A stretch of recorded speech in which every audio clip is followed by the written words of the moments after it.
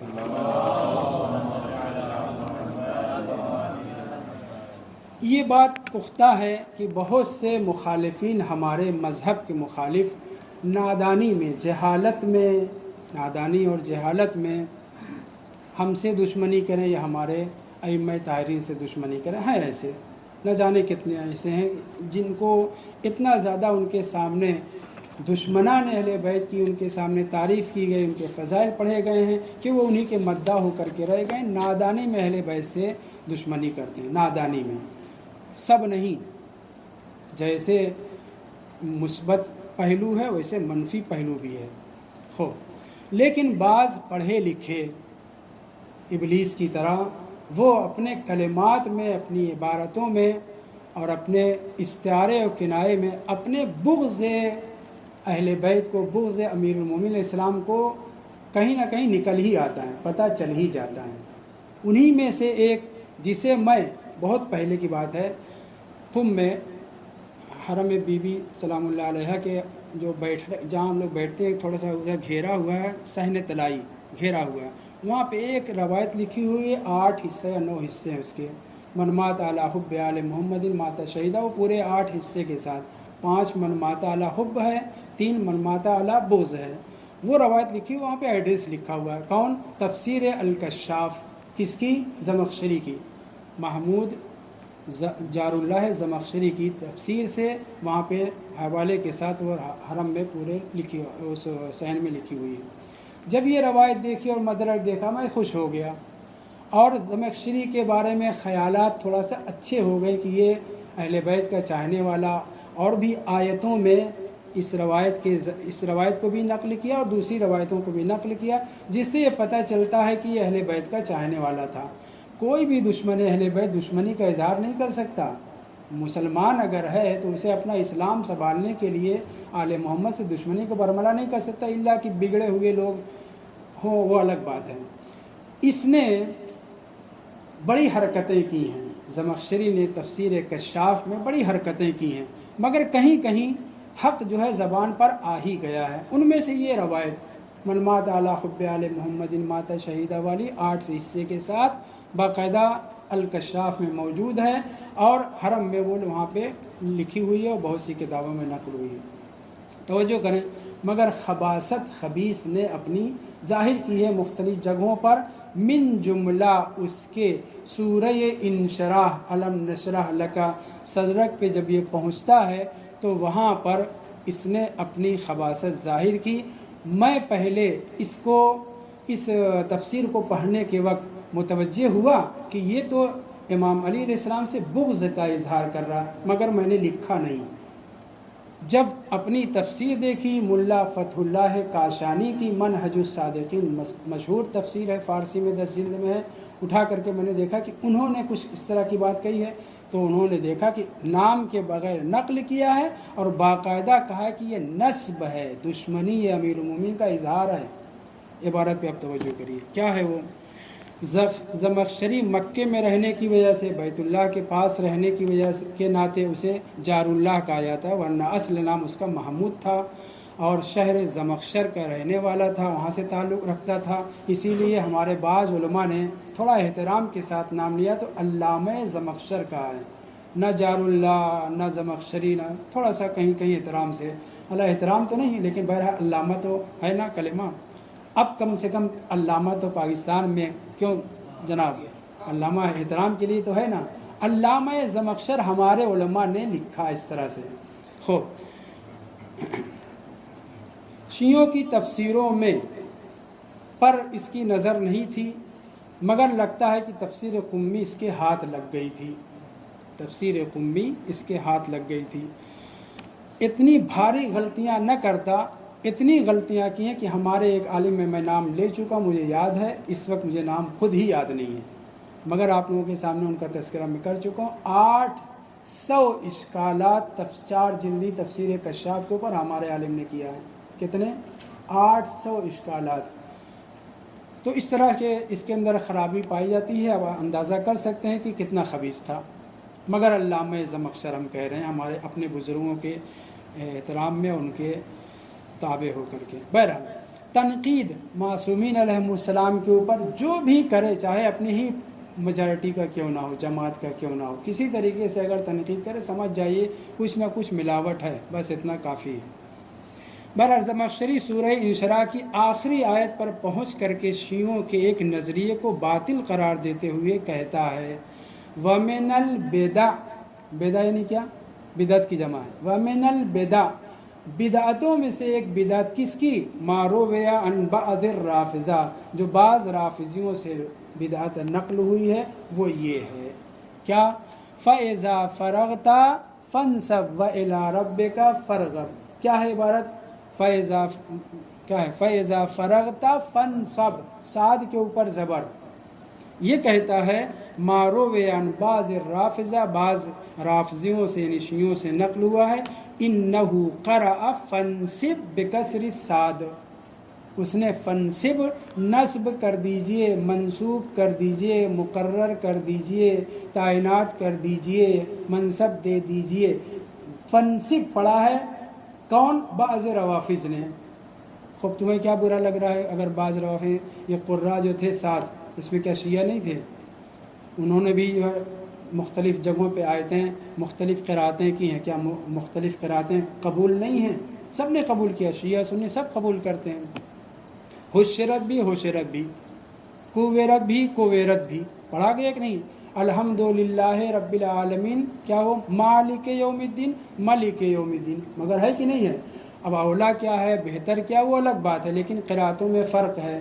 اگر کسی شیعہ نے قرات کو 7 قراتوں، 10 قراتوں، 14 قرات بھی کہی گئی ہے، شیخ ثنا صاحب 80 قراتوں کے قائل ہیں، انہوں نے ریسرچ کیا ہے، کرے گا ان قراتوں میں فرق ہے تو اس سے کیا فرق پڑتا ہے؟ شیعوں نے اگر نقل کر دیا تو تمہاری ناک بھاؤں چڑھ گئی، کہتا ہے کہ بعض شیعہ نے فَإِذَا فَرَغْتَ فَانْصِبْ پڑھا ہے، تو قرآن تو غلط نہیں ہو گئے، قراءت تعدد قراءت کے سبھی قائل ہیں۔ اس کے بعد کہتا ہے یہ جانتے ہیں فنصب بعض روافظ نے کیوں پڑھا ہے، اے فنصب علی للامامت، اٹک یہاں رہا ہے، ہضم جو نہیں ہو رہا ہے وہ یہ مسئلہ ہے، یعنی کہ اس سے شیعوں نے فنصب پڑھ کے منسوب کرنا امامت کے لیے علی ابن ابی طالب کو مراد لیا ہے، اس لیے کہہ رہا ومن البدع، یہ تو بدعت ہے۔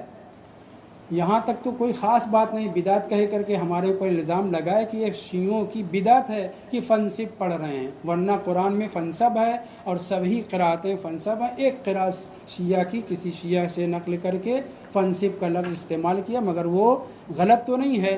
اصل یہاں پہ اس کی خباثت ظاہر نہیں ہو رہی ہے، بلکہ خباثت یہاں ظاہر ہو رہی ہے۔ کہتا ہے کہ جیسے شیعہ لوگ قراءت کو بدل کے یا قراءت دوسری قراءت کے ذریعے فنصب پڑھ کر کے مراد یہ لے رہے ہیں اے فنصب علی للامامت، اے اللہ کے رسول جب آپ کار رسالت سے فارغ ہو جائیں فیضا فرغتا فنصب تو علی ابن ابی طالب علیہ السلام کو اپنا نمائندہ، اپنا جانشین، اپنا خلیفہ اور امام اور مولا بنا دیجئے۔ یہ شیعوں نے مراد لیا، یہ بدعت ہے ان کی۔ کون کہہ رہا ہے؟ زمخشری۔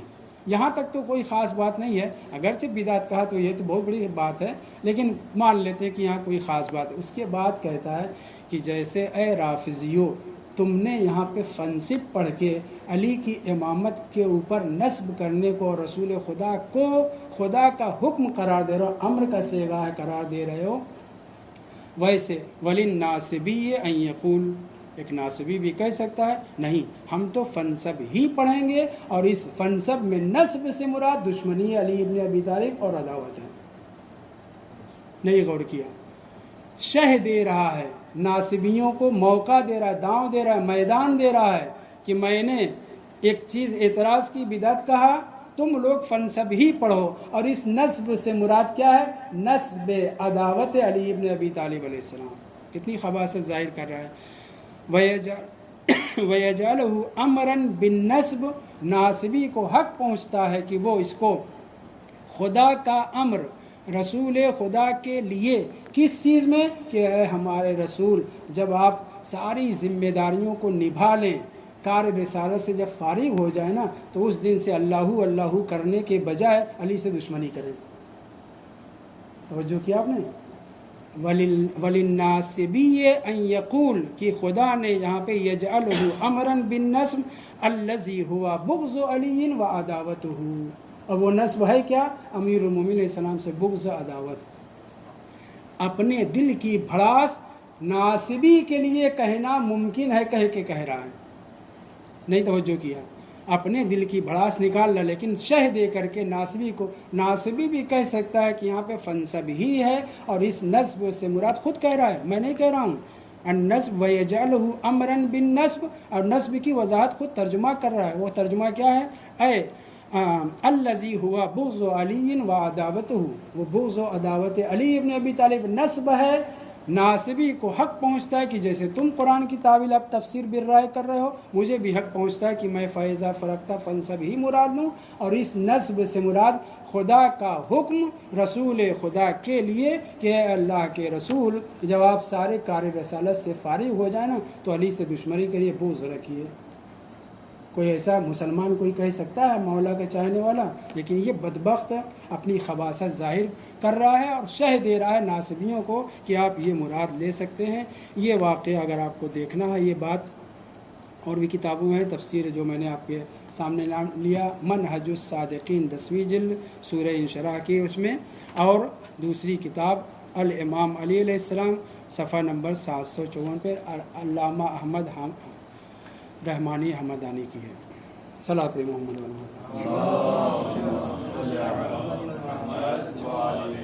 کیا کہا تھا؟ من البدع، بدعتوں میں سے ہے۔ بدعت شیعہ لوگ نہیں کرتے، تم لوگ بدعت کی پیداوار ہو۔ ہم بدعت نہیں کرتے، ہم وہی کرتے ہیں جو معصومین علیہ السلام نے حکم دیا ہے۔ اے زمخشری تو نے ہماری طرف بعض الروافظ کہا ہے نا، لیکن ہم تفسیر میں بھی معصومین علیہ السلام کے تابع ہیں۔ تو نے تفسیر قمی دیکھا، اس میں ان فلان یہ نہیں دیکھا کہ کس امام سے نقل ہوئی، جبکہ تفسیر قمی میں 2 روایت، تفسیر منہج الصادقین میں 2 روایت، تفسیر کنز الدقائق 12 جلد میں، 14 جلد میں، 14ویں جلد میں سورہ انشراح میں 4-5 روایت نقل ہوئی ہے۔ اور یہ ہم نے اپنی جیب سے نہیں نکالا ہے کہ کثرہ کے ساتھ پڑھیں، اور اس سے مراد امیر المومنین علیہ السلام کے لیے رسول خدا کو حکم دیا جا رہا ہے کہ آپ انہیں امام و خلیفہ اور جانشین بنائیں۔ ہم اہل بیت طاہرین کے تابع ہیں، اور یہ کسرہ فتح کا مسئلہ نہیں ہے، معصوم علیہ السلام کے دہن اقدس سے نکلی ہوئی بات ہے۔ امام جعفر صادق علیہ السلام فرماتے ہیں، اللہم صلی اللہ علیہ وسلم، چھٹے امام سے روایت ہے، فرماتے ہیں فَإِذَا فَرَغْتَ یا محمدو، آیت میں امام وضاحت کرنے کی اس سے کیا ہے، وہاں پہ نام لے رہے ہیں پیغمبر کا، فَإِذَا فَرَغْتَ یا محمدو من حجۃ الوداع وَنُبُوَّتِكَ، اے ہمارے نبی آپ اس آخری حج سے جب فارغ ہوں گے اور کار نبوت کو، سارے کارہائے رسالت کو، نبوت کو جب اس سے فارغ ہو جائیں گے، فَانْصَبْ عَلِيًّا لِلْخِلَافَةِ، کسرہ فتح کا مسئلہ نہیں ہے، منصوب باب مفعول جو ہوگا فنصب سے ہو تب بھی، فنصب سے ہو تب بھی، منصوب کرنے کی بات ہو رہی ہے۔ امام صادق علیہ السلام فرماتے ہیں معنی ہو، اس آیت کریمہ کا مطلب یہ ہے فَإِذَا فَرَغْتَ یا محمدو، اے ہمارے نبی جب آپ فارغ ہو جائیں 2 کام سے، ایک حجۃ الوداع سے فارغ ہو جائیں تو غدیر کے میدان میں آپ امام نصب کیجئے، خلیفہ بنائیے، اور دوسرے کارہائے نبوت کو انجام دینے کے بعد، یعنی وہی ایک ہی بات ہے لیکن ایک مقام پہ لفظ باقاعدہ استعمال ہوا من حجۃ الوداع کا، فَإِذَا فَرَغْتَ یا محمد من حجۃ الوداع وَنُبُوَّتِكَ، فرغت من نبوتِكَ، یعنی کارہائے نبوت کو انجام دیں، فَانْصَبْ عَلِيًّا لِلْخِلَافَةِ، ایک روایت میں للولایت، ایک روایت میں للامامت، مختلف کلمات استعمال ہوئے ہیں۔ اے ہمارے نبی کار رسالت سے فارغ ہونے کے بعد اور حجۃ الوداع کے بعد آپ امیر المومنین اسلام کو امام اور جانشین اور خلیفہ بنائیے۔ 5ویں روایت میں ہے، اور یہی کہ من کنت مولا فہذا علی مولا، باقاعدہ وہاں پہ غدیر کا واقعہ نصب ذکر کیا گیا۔ صلاۃ محمد علیہ۔ اب وہ جو بات میں نے شروع میں کہی کہ میں ڈر رہا تھا کہ اس کو، اس عبارت کے بعد اس کو میں ناصبی کے زمرے میں لے جاؤں زمخشری کو، اور یہ کہوں کہ اس نے اپنی خباثت ظاہر کی ہے، میں یہ اس پہ ڈر رہا تھا، میں نے عبارت بھی لکھی ہے۔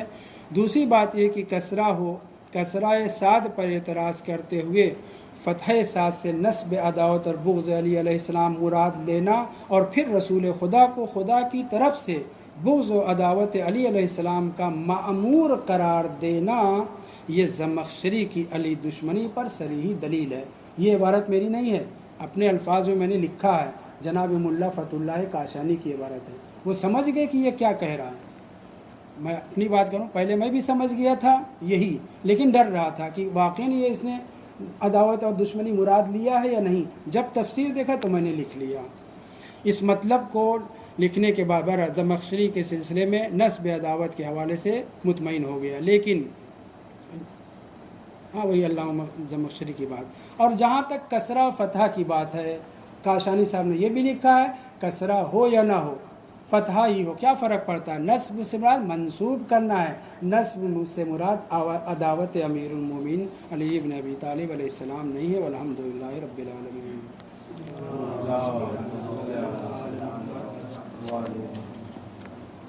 جی درس سے متعلق اگر سوال ہو تو بسم اللہ۔ میں اور بھی کچھ چیزیں لکھ کے لایا تھا لیکن دیر ہو جائے گی اس کو بیان کرنے میں۔